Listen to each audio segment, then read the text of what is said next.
The Sleeping Beauty by Katherine Pyle, written in 1918.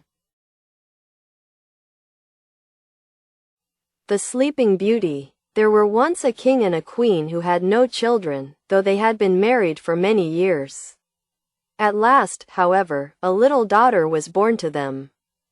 And this was a matter of great rejoicing throughout the entire kingdom.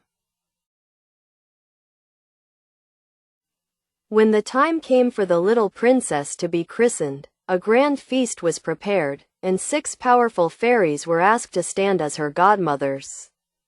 Unfortunately, the queen forgot to invite the 7th fairy, who was the most powerful of them all, and was also very wicked and malicious. On the day of the christening, the 6 good fairies came early, in chariots drawn by butterflies or by doves or wrens or other birds. They were made welcome by the king and queen, and after some talk they were led to the hall where the feast had been set out. Everything there was very magnificent. There were delicious fruits, meats and pastries and game and everything that could be thought of. The dishes were all of gold, and for each fairy there was a goblet cut from a single precious stone. One was a diamond, one a sapphire, one a ruby, one an emerald, one an amethyst, and one a topaz. The fairies were delighted with the beauty of everything. Even in their own fairy palaces they had no such goblets as those the king had made for them.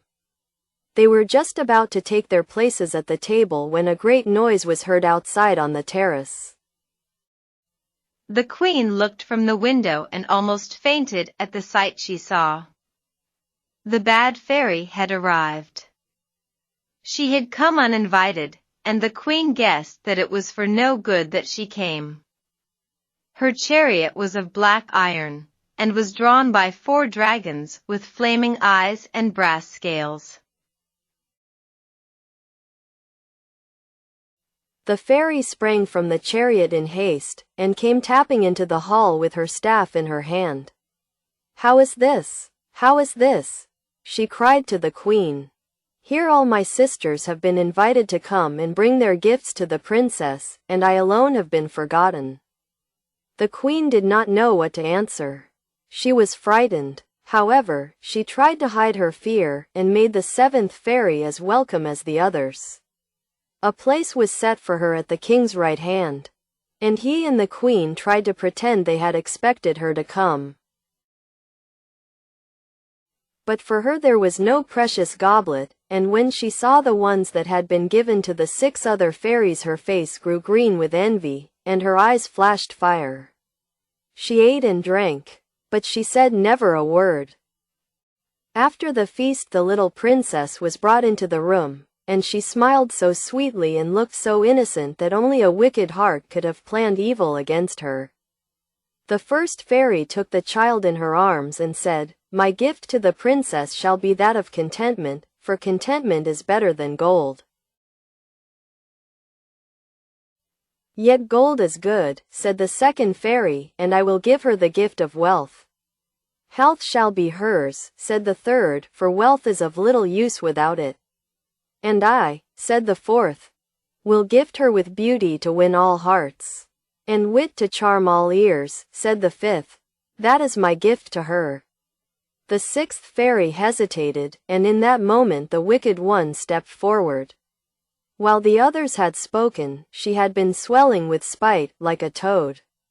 "And I say," cried she, "that in her 17th year she shall prick her finger with a spindle, and fall dead." When the queen heard this she shrieked aloud, and the king grew as pale as death. But the 6th fairy stepped forward. "Wait a bit," said she. "I have not spoken yet. I cannot undo what our sister has done. But I say that the princess shall not really die. She shall fall into a deep sleep that shall last 100 years, and all in the castle shall sleep with her. At the end of that time, she shall be awakened by a kiss." When the wicked fairy heard this she was filled with rage, but she had already spoken. She could do no more. The other fairies also went away, and they were sad because of what was to happen to the princess. But at once, the king gave orders that every spinning wheel and spindle in the land should be destroyed, and when this was done he felt quite happy again. For if all the spindles were gone, the princess could not prick her finger with one, and if she did not prick her finger, she would not fall into the enchanted sleep. So the king and queen were at peace, and all went well in the castle for 17 years. All that the fairies had promised to the princess came true. She was so beautiful that she was the wonder of all who saw her, and so witty and gentle-hearted that everyone loved her. Beside this she had health, wealth, and contentment, and was smiling and joyous from morn till night. One day the king and queen went away on a journey, and the princess took it into her head to mount to a high tower where she had never been before, and to watch for their return from there. She found the stairs that led to the tower, and then she mounted them, up and up and up, until she was high above the roofs of the castle. At last she reached the very top of the tower, and there was an iron door with a rusty key in it. The princess turned the key and the door opened. Beyond she saw a room, and an old, wrinkled woman sat there at a wheel, spinning. The princess had never seen a spinning wheel before. It seemed a curious thing to her. She went in and stood close to the old woman so as to see it better. "What is that you are doing?" she asked. "I am spinning," answered the old woman. "And what is that little thing that flies around so fast?" "That is a spindle." "It is a curious little thing," said the princess, and she reached out her hand to touch it. Then the point of the spindle pricked her finger, and at once the princess sighed, and her eyes closed, and she sank back on a couch in a deep sleep. Immediately a silence fell also upon all in the castle. The king and queen had just returned from their journey. They had alighted from their horses and had entered the castle. And just then sleep fell upon them. The courtiers who followed them also fell asleep. The dogs and horses in the courtyard slept, and the pigeons on the eaves. The boy who turned the spit in the kitchen slept, and the cook did not scold him, for she too was asleep.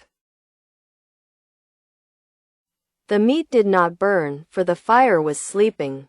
Even the flies in the castle and the bees among the flowers hung motionless. All slept. Then all about the castle sprang up an enchanted forest that shut it in like a wall. The forest grew so dark and high that at last not even the topmost tower of the castle could be seen. Though the princess slept, she was not forgotten. Many brave princes and heroes came and tried to cut their way through the forest to rescue her. The boughs and branches were as hard as iron, and moreover, as fast as they were cut away they grew back again. Also, they were twisted so closely together that no one could crawl between them. Then as years passed by, the brave heroes who had sought the princess grew old and had children of their own. These too grew to be men and married, and at last the princess was forgotten by all, or was remembered only as an old tale. At last, 100 years had slipped away, and then a young and handsome prince came by that way. He had been hunting, and he had ridden so fast and eagerly that he had left his huntsmen far behind. Now he was hot and weary, and seeing a hut he stopped and asked for a drink of water. The man who lived in the hut was very old. He brought the water the prince had asked for. And after the prince had drunk, he sat a while and looked about him. "What is that darkness, like a cloud, that I see over yonder?" he asked. "I cannot tell you for sure," said the old man, "for it is a long distance away and I have never gone to see. But my grandfather told me once that it was an enchanted forest. He said there was a castle hidden deep in the midst of it, and that in that castle lay a princess asleep. That princess, so he said, was the most beautiful princess in all the world, but a spell had been laid on her. and she was to sleep 100 years. At the end of that time a prince was to come and waken her with a kiss. And how long has she slept now? Asked the prince. And his heart beat in his breast like a bird. That I cannot say, answered the old man, but a long, long time. My grandfather was an old man when he told me. And he could not remember her. The prince thanked the old man for what he had told him, and then he rode away toward the enchanted forest, and he could not go fast enough, he was in such haste. When he was at a distance from the forest, it looked like a dark cloud, but as he came nearer it began to grow rosy. All the boughs and briars had begun to bud. By the time he was close to them they were in full flower, and when he reached the edge of the forest the branches divided, leaving an open path before him. The prince dismounted and went on into the palace. On he went through one room after another, and no one woke to stop nor stay him. Along this path the prince rode, and before long he came to the palace. He entered the courtyard and looked about him, wondering.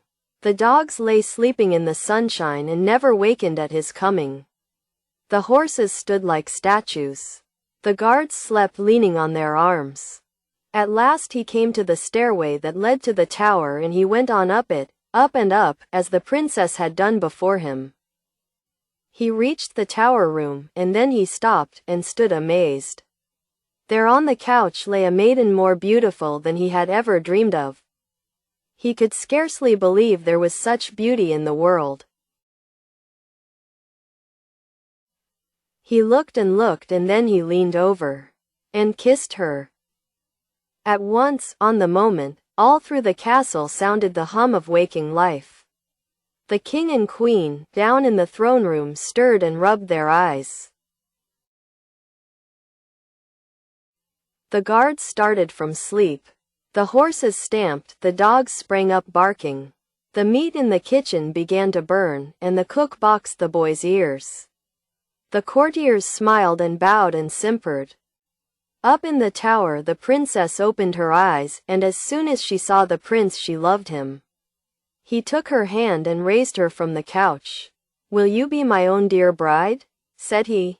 And the princess answered yes. As for the seventh fairy, if she did not burst with spite she may be living still. But the prince and princess lived happily forever after. The end.